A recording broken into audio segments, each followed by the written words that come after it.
everything was a lie, Mother. Left this to me. Dorothy had buried her mama, been handed a box of old Bibles, and found one warning under the cover. Don't trust Walter.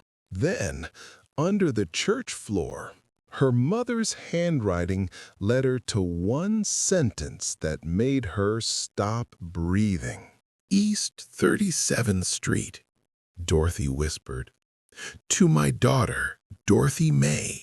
Make sure to subscribe and like the video. Let us know in the comments where you're watching from. Thank you for being here, and God bless you. The next morning, Dorothy came back before the choir arrived. Savannah was still damp from a night rain. Spanish moss hung low over the churchyard. The air smelled like wet brick, old paper, and coffee from the Fellowship Hall kitchen. Pastor Henry Bell found her standing by the basement door. "Sister Dorothy," he said softly, "you sure you want to be down there alone?" Dorothy held the Bible against her chest. "Mama wrote the note. She knew I would come." He looked at her face and did not argue. Some grief asks for company. Some grief asks for a key. The stairs creaked under her worn black church shoes. Down below, the church basement felt like a Sunday supper after everyone had gone home. Folding chairs leaned against the wall. A dented coffee urn sat cold on a table. Old hymnals rested in cardboard boxes, their covers soft from years of hands. Dorothy opened the Bible again. Inside the loose cover, Ruth Sullivan had written 3 short words beneath the warning. Third board, furnace. Dorothy turned toward the old furnace room. Her hands shook as she counted the boards. 1, 2, 3. The third board had a dark knot shaped almost like an eye. She slid Pastor Bell's letter opener into the crack. The board lifted with a tired groan. Under it lay a folded oilcloth packet tied with brown string. Dorothy sat back on her heels. For a moment, she could not move. Then she opened it. Inside was a deed copy. Ruth's name. The house on East 37th. And a handwritten line at the bottom.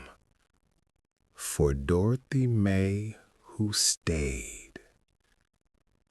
Dorothy pressed the paper to her heart.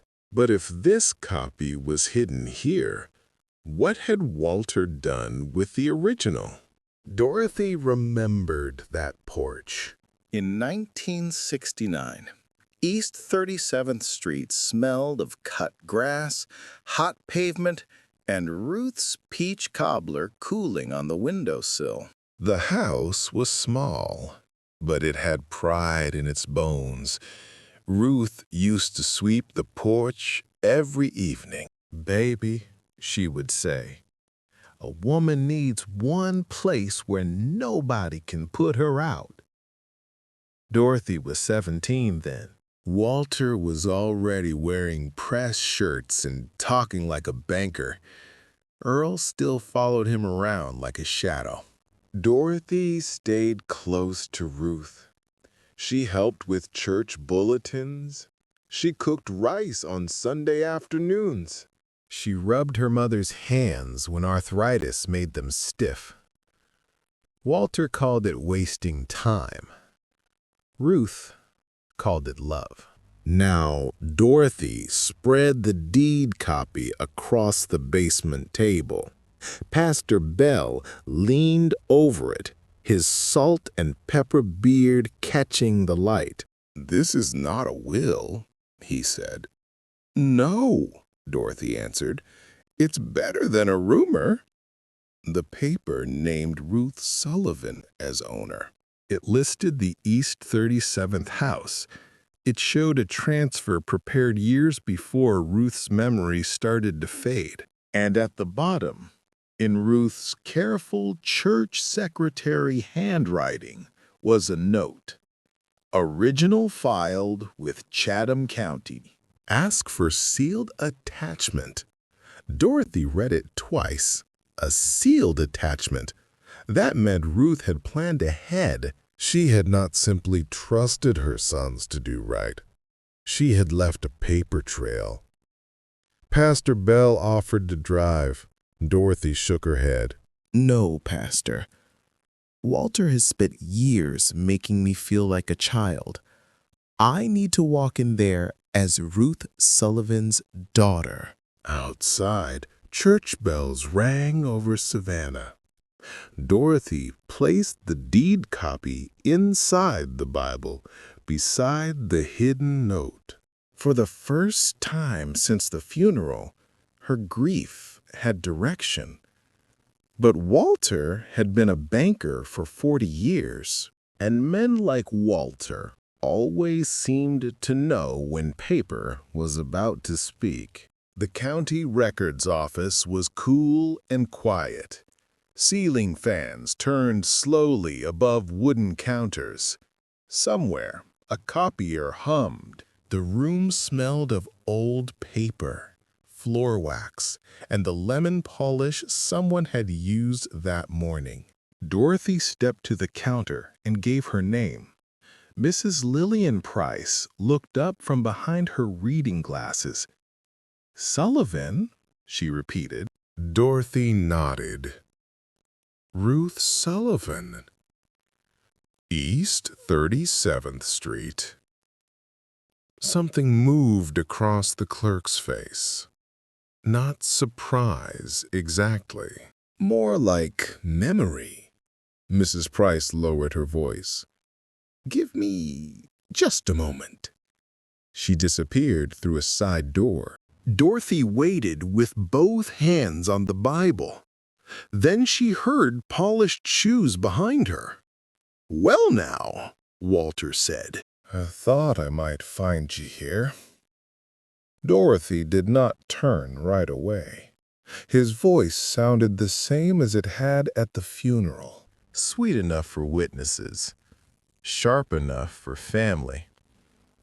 "I came from Mama's record," she said. Walter stepped beside her and rested one hand on the counter. "Dot, you are grieving. Old papers can confuse people." Dorothy looked at his gold watch. It flashed under the courthouse lights. "You told me Mama left me hymnals." "That is what she wanted you to have." Dorothy opened the Bible and showed him the folded deed copy. Walter's smile stayed, but his eyes changed. For 1 second, the gentleman disappeared. "Where did you get that?" Before Dorothy could answer, Mrs. Price came back. She carried a manila folder. It was thin, too thin. The clerk set it on the counter and opened it. Inside was one index card, one tax note, and a blank space where something had been removed. Walter cleared his throat. Mrs. Price looked at him, then at Dorothy. Her voice fell to a whisper. "Mrs. Sullivan, the original file is missing." Dorothy felt the room tilt. Walter reached for the folder, but Mrs. Price pulled it back. Then she whispered one more thing. "And the last person who signed it out was your brother." Dorothy walked out of that records office with two truths in her hands. Her mother had tried to protect her, and Walter had reached the courthouse before she did. But a missing file does not mean a dead end. Not in Savannah. Not when old clerks remember names, churches keep basement records, and a mother like Ruth Sullivan knew her children better than they knew themselves. If this story has you leaning closer, stay with Dorothy. In part 3, she follows the sign-out trail and finds the one witness Walter forgot was still alive. Like this video if you believe quiet people deserve justice. Subscribe so you do not miss what Dorothy finds next. Because the house was only the beginning.